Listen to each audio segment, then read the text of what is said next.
I'm Vijay from San Antonio, Texas. I have been working on the adaptive response induced in mammalian cells exposed to ionizing as well as non-ionizing radio frequency fields. Back several years ago, Leona Sampson in California reported that E. coli and Chinese hamster ovary cells exposed to a very low dose of alkylating mutagens were less susceptible to cell killing and mutagenicity induced by higher dose of the same alkylating mutagens.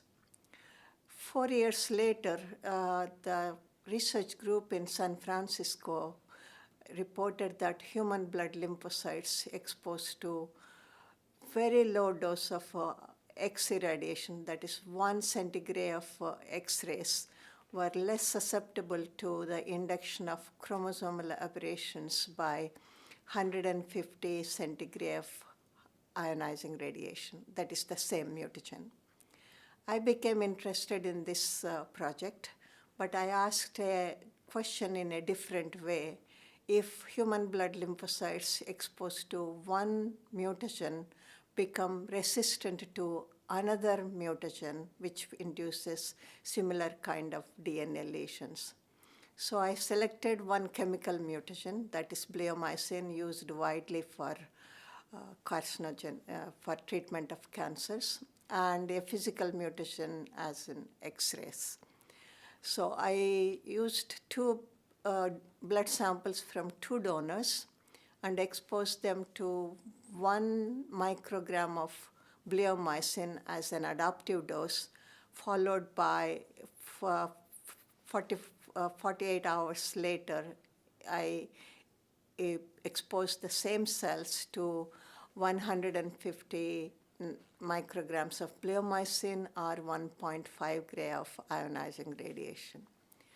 Both donors, the cells from both donors showed that the cells which were exposed to very low dose of bleomycin showed increased resistance to the induction of chromosomal aberrations by high dose of bleomycin as well as high dose of X-rays.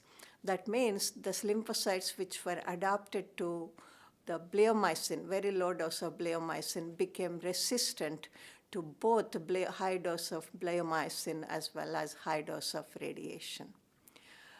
I thought that there may be a DNA repair involved in this process, so I used an inhibitor of DNA repair just soon after the exposure of the cells to the high dose.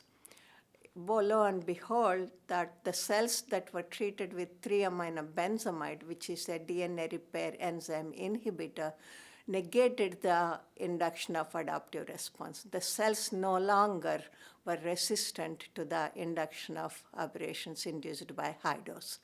That showed to me that there was an involvement of DNA repair enzymes in the induction of adaptive response. Then I started looking into, my research focus was changed from ionizing radiation to non-ionizing radiation. And for several years, for the last 10 years, I have been working on non-ionizing radiation and its potential to induce genotoxicity. Several papers were published. Most of them, I even wrote a meta-analysis of all the genotoxicity data in human and animal cells exposed in vivo and in vitro to non-ionizing radiofrequency fields. Majority of this data, with very few exceptions, majority of the data showed that the cells which were exposed to non-ionizing radiofrequency fields showed similar extent of DNA damage as in control cells or sham-exposed cells. That showed that radiofrequency fields are not capable of inducing genotoxicity. If radiofrequency fields are not able to induce genotoxicity, will it be able to induce adaptive response in human blood lymphocytes? So we exposed the cells, we stimulated the cells first with phytohemagglutinin to proceed the cells to go into cell cycle. And then 24 hours later, we exposed the cells to radiofrequency fields continuously for 20 hours. And then we gave another dose of mitomycin C. And that is the challenge dose of mitomycin C. We did this from the blood lymphocytes in 5 different human subjects. All 5 showed that there is an induction of adaptive response when the cells were exposed to radiofrequency fields prior to challenge them with mitomycin C. So it is very interesting that non-ionizing radiation behaved like very low dose of ionizing radiation in inducing adaptive response in human cells.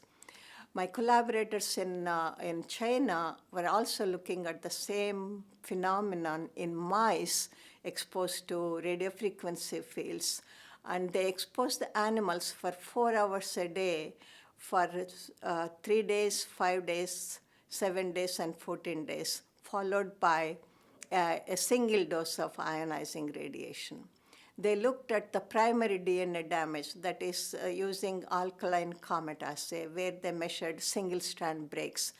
And they showed that with increasing duration of radiofrequency fields exposure, and then when the animals were exposed to high dose of ionizing radiation, there was a drastic reduction in the amount of primary DNA damage that was induced. That showed that the radiofrequency fields, a pre-treatment of the animals, pre-exposure of the animals to radiofrequency fields was capable of reducing the DNA damage that is induced by ionizing radiation exposure.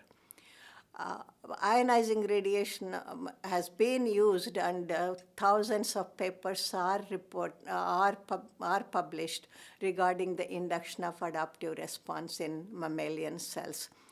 The interesting thing from our research is that we have shown the same kind of adaptive response in cells exposed to non-ionizing radiation. We just started investigating this interesting phenomena in cells exposed to radiofrequency fields. So we just scratched the surface of this interesting phenomena.